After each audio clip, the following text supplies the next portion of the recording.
Blech.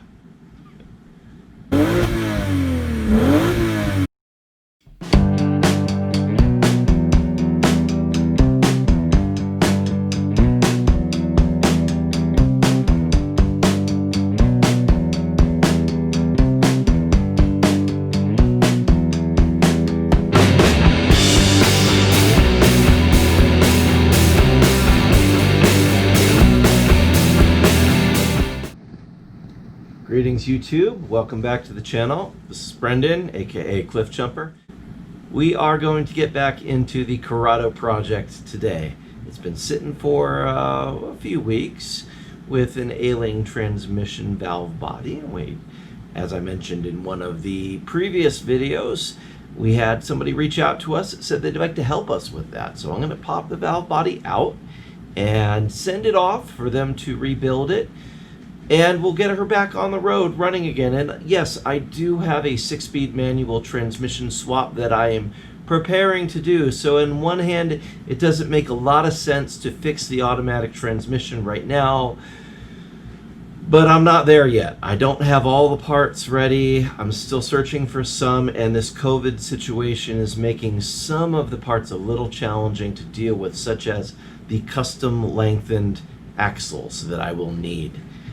So local shops that could shorten the axles are not open right now, and even the shops that have them supposedly ready-made are not incredibly responsive at the moment. So the 6-speed manual transmission project is on the shelf for right now, and in the meantime I'd like to drive the car. So sending out the valve body to get rebuilt and popping that back in seems to be a fairly easy process for right now, so we're going to go ahead and do that. So thanks for tuning in. We're just going to pop that out. I'll walk you through it. I have seen a lot of different videos. I have seen a lot of web pages with step-by-step pictures of removing a valve body, but I haven't found any videos on it. So I'm going to go ahead and film this, and hopefully it helps you out. If you have an 096 or an 097 or an 01M transmission, which can be found on many Mark III and Mark IV Volkswagens. They're all very, very similar. So hopefully this helps you out. Thanks for tuning in. Let's get to it. As we discovered the last time, the Riger front splitter is going to have to come off to give us better access up in the front here, so that I'm not trying to scrunch myself in that. So I'm going to go ahead and remove that, and then we'll go underneath and pop off the oil pan for the transmission. All right, so I have dropped the transmission oil pan and taken out the filter too. In the Corrado, the filter is actually held in with a couple of 10mm bolts. Pan is held in with 4 10mm bolts.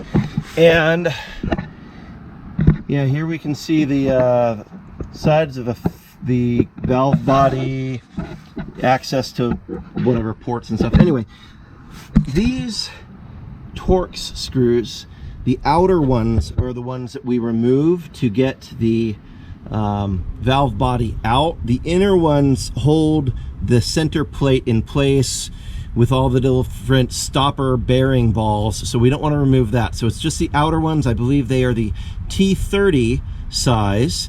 And the inner ones that have the T25s, we leave them in place while we remove the valve body here. And then when we get to the back side, there's a mechanical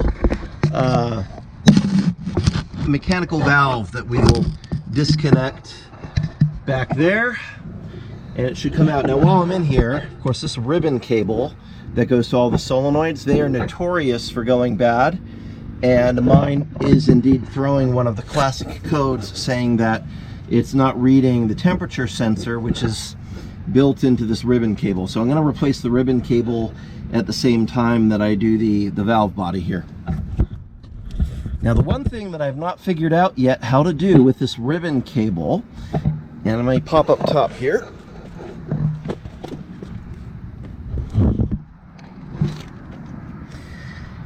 Right here, I'll get the camera down in there, right here, this round electrical cable, that is the top end of the ribbon cable, and there's a some sort of ring that connects it and keeps it in place. I have not found any description online of how to remove that. I'm going to go into the Bentley and see what it says, but I've never done this before, so do a little research, see how it releases. All I have found is that people say be careful with it. So that's not super helpful. One of the other things that I'm going to be doing in this process is replacing the original Corrado transmission oil pan. Now you will notice these look almost identical. The one difference is this is off of a later 1.8T, and it has a drain plug. This is wonderful if I ever have to deal with this again. It also makes it a lot easier for refilling. So it's got this fill tube on it that when you fill it up to the proper level and it just starts to spill over, you know it's the right level. Now mine has the check, whatchamacallit, dipstick. So I've got two things. I can check it with the dipstick and not rely on this as the only method, which is nice, but I do like the fact that there's a drain hole in it, and that just is nicer. So this one I'll clean up, and it's served well, and we'll just, yeah, maybe put it on eBay or something, but we're done with that. We'll put on this fresh one that I've already cleaned up. Call that a day with the... All right, so we got that out. You know what? Let me just show you. When you pull that valve thing out here, then let me grab it and I'll show you. All right, let me show you what we're dealing with here. So this valve, get my arm in here. This is the lever that attaches to the manual valve, and you loosen this center. This is a T20. Don't take it out all the way, because then you can undo this little tiny assembly, and it's kind of a pain to put back together apparently. After you loosen it, then you are able to slide this ring is on here like that, and you can slide it up and then slide this out.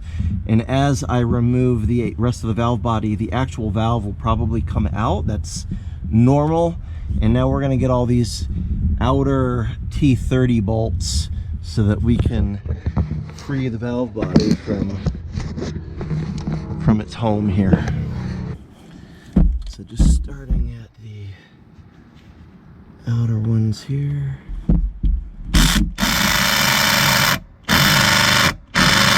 Alright, I may actually need to go get my manual driver and do this so that I don't strip anything. Apparently they've been there for 200,000 miles plus, and they want to stay there, so let me go get a different tool for the job.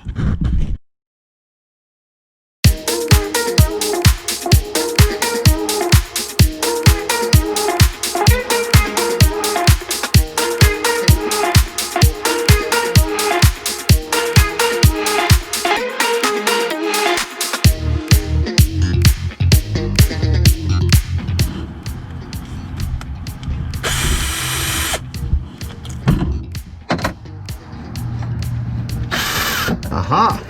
And here comes a mess. Fabulous. All right, gotta have a drip pan down there, but I'm gonna go ahead and move that there. Okay, so that's dripping away happily. And as soon as I remove that last one, this whole thing should come out. So reposition. Hopefully this will give you a decent view, although I'm not totally covered in transmission.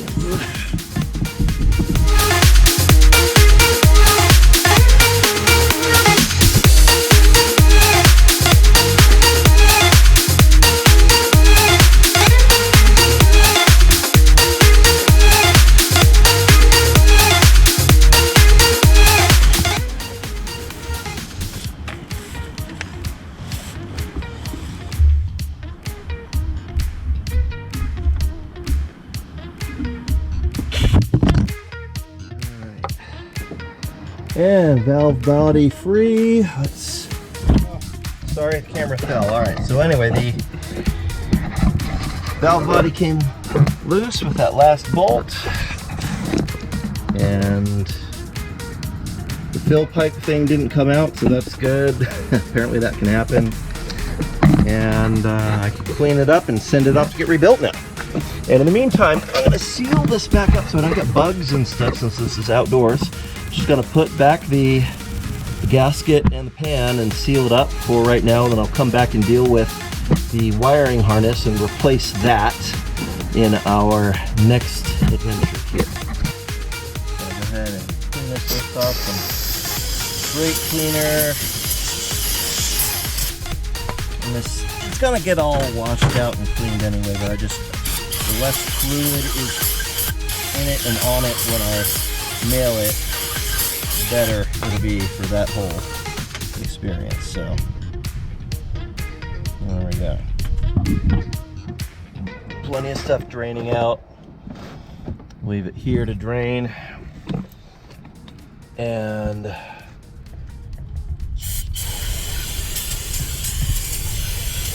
there we go.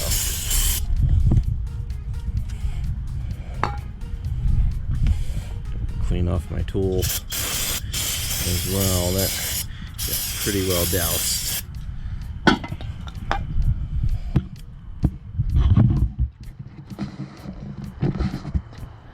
All right, so losing sunlight here. Actually, the sun has set, so we are losing light, period. But thank you for tuning in. I'm gonna send the valve body out to Kansas City TDI. They are gonna rebuild it, send it back to me, and we will reinstall it along with the new wiring harness in our next episode. Thanks for tuning in. God bless you. And come back next week to see what project we're into again. Bye. Oh, I always forget to say thank you. Thank you for tuning in. I know you've got a lot of other things you can be watching, but someone asked, why do I do such long videos? You know what? I'm just terrible at editing, so there's that. Sorry, that's what it is. I'm an amateur, and it's not costing you anything to watch, so more entertainment, better than less, right? All right, God bless. Thank you. Like, subscribe, share.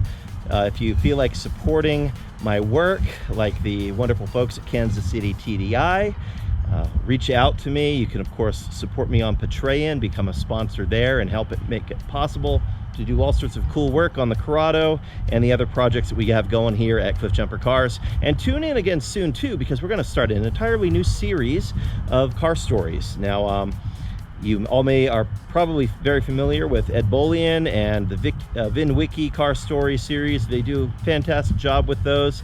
And not to completely bite off what he's doing, but I'm going to completely bite off what he's doing, because we got a lot of car stories out here in Southern California that are not getting told. So instead of all the East Coast centric stuff that they are sharing, which are wonderful stories and I really love them, but and there's Midwest stuff too, right? You know, Hoovy and Car Ninja, the Car Wizard, all those guys, watch JR go. They have a lot of fun stories and adventures. Well, we're going to tell some of the Southern California stories, because let's face it, Fast and the Furious, hello, started here, and we've got a lot of tales to tell. So tune in soon to see lots of those. Bye-bye.